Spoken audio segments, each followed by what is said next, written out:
Hey everybody, it's Jason Blaha here, and yesterday we recorded Brittany doing some training, so I'm going to go ahead and put it up here this morning. But this was one of Brittany's accessory workouts, and those of you who know, her accessory workouts are there to carry over to build overall hypertrophy and mobility for her squats and deadlifts, which we're not filming right now. She's working on building up technique and strength on those. Like I said, she just lost a bunch of weight. She's only regained a couple pounds of it, actually. So just trying to put some muscle and size back on. She's eating more again. So what we do first, we're doing these kettlebell deadlifts, and basically they're a wide stance squat and a deadlift combined into one. And the thing is, this taught her to sumo deadlift. I had her do these for a couple of weeks, and then when she went over to sumo deadlift, I'm like, no, just do the exact same exercise you do with the kettlebell. And she bent down and just ripped it off the ground. She's like, oh wow, this is really easy now.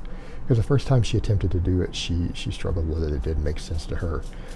Brittany's not always really body oriented in that regard to just learning things like this easily, like body awareness as far as athletic things go. Again, she tends to look very athletic naturally. She has good genetics for that, but there's always a learning curve for her for teaching her how to do exercises sometimes, or any sort of sport specific type activity. There's a little bit of a learning curve. And so secondary exercises like this really seem to help her. Plus, this is obviously not anywhere near as taxing as, say, the deadlift itself is. So today we had her do 4 sets of these. And for those curious, how often does she do an accessory workout like this? About 3 days a week. This is essentially a 3-day-a-week workout that she does, and we've been slowly increasing the volume on it. So she does 4 sets. Now, some days she comes in and does 5 sets if she's feeling particularly energetic. So we do 4 sets of 8. Occasionally we throw in extra reps, and I have her do these.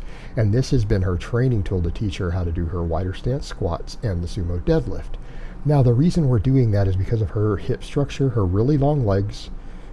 She's 5'7", long legs, and she has a hip angle that seems to be better suited for the wider stance. And that's the thing that people need to remember. Everyone has a different angle of their hip socket insertion, and there's been interesting studies done on that, like when they've looked at cadavers and everything, and the amount of deviation is actually shocking. In terms of, people talk about everyone being different in terms of different structure things in your body. That's actually one of the biggest ones. The angle that your hip joint's at and the protrusions and everything on the bones are at, that hip socket joint is at, is one of the biggest variations in the human skeletal muscular structure. It is actually one of the biggest things where people differ on. I can't think of anything else in terms of biomechanics that's equal to that, and that's why some people actually need a wider stance squat or deadlift than others. That's actually what it comes down to.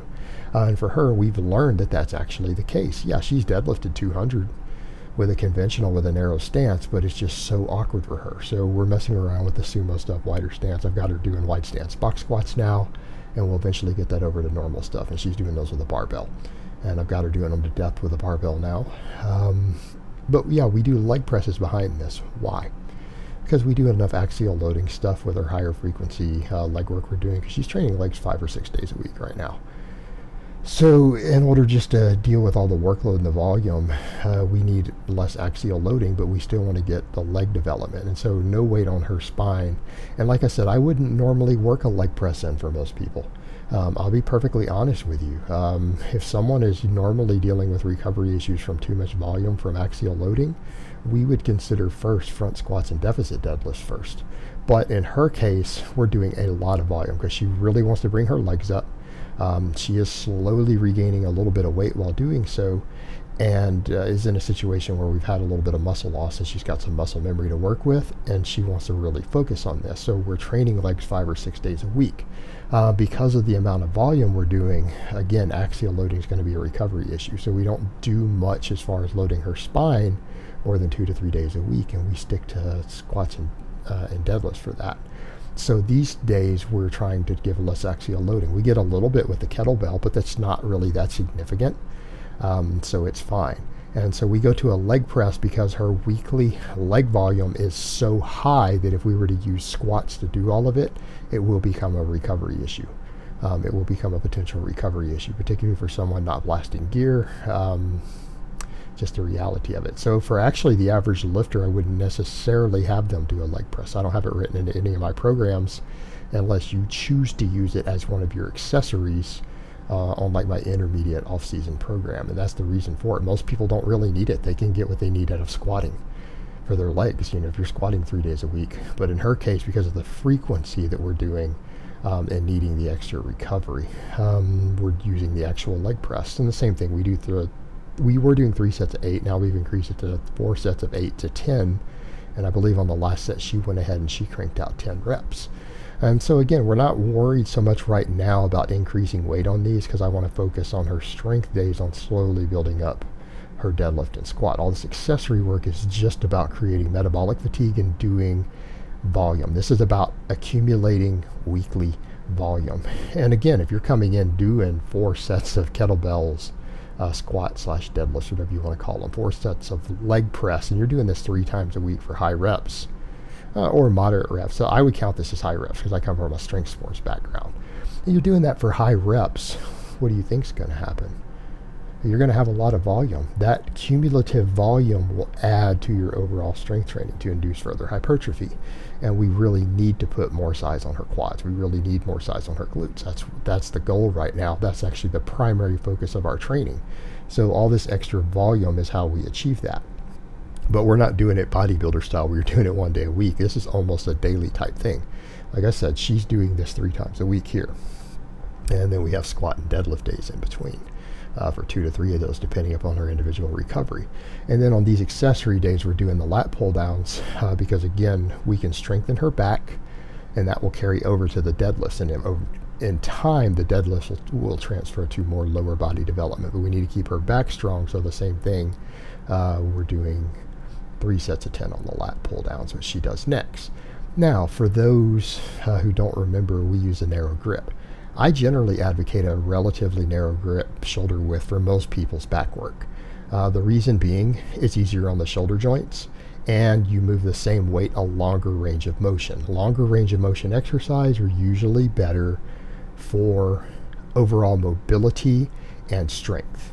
And of course, if you're moving a weight through a long range of motion and you're having progressive overload and sufficient volume through a really long range of motion, obviously you're going to be stimulating the most possible hypertrophy that way. Longer range of motion always has at least the potential for more hypertrophy than a partial rep does. And a lot of people misconstrue that, and they want to pretend like heavy partials cause more growth. The data doesn't support that for the most part. That's not true. All it does is contribute to higher injury rates or joint angle specificity, like sport-specific reasons. It's not going to give you more overall size. And conversely, it's not going to give you more overall strength through the full range of motion the way longer range of motion exercises do. And that's the other benefit. We're pulling it through a longer range of motion. So this is her 3rd set. And again, right now, we're not so much focused on how much weight she's got on there. We're just trying to do whatever she's comfortable with without getting overly fatigued, because a lot of times we deadlift the next day after this. Again, we're just simply adding in volume. We're adding in volume to induce a little bit of hypertrophy.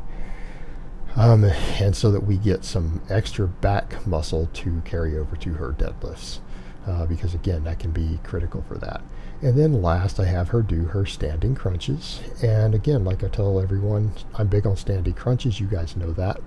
I'm big on standing core work. I feel like it carries over better to everything from field sports, most contact sports, unless you're talking about floor work in jiu-jitsu or something, or wrestling floor work, in which case, floor work has its place there.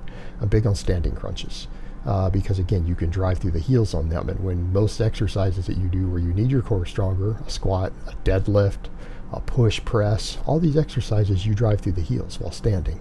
So from a specificity of training perspective, it makes more sense. And I'm not saying other sorts of core work and ab work don't carry over. They do.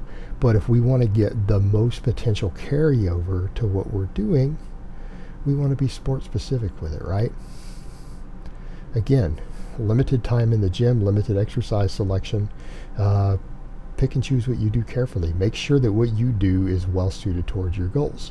Unless you just really happen to enjoy doing something else that's only 95% as effective as something else, it always makes more sense to do what's going to carry over best to what you're doing.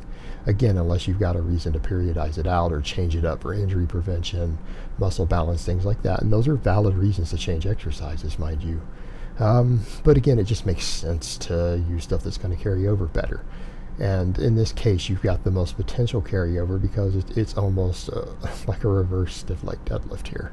So again, we're working the core in the opposing direction. You're able to drive through the heels. And it actually gives a great stretch on the hamstrings too when you do it this way, which I feel is really good for active recovery. I know that for me, after I've done a lot of deadlifts or deficit deadlifts, doing exercises like this standing, it really stretches my hamstrings out, and for me personally, I feel like it gives me a little bit of active recovery. Alright guys, but that's really all I have to say on that today. I hope it's been informative. You guys can enjoy watching her finish up her crunches, and I'll talk to you guys next time.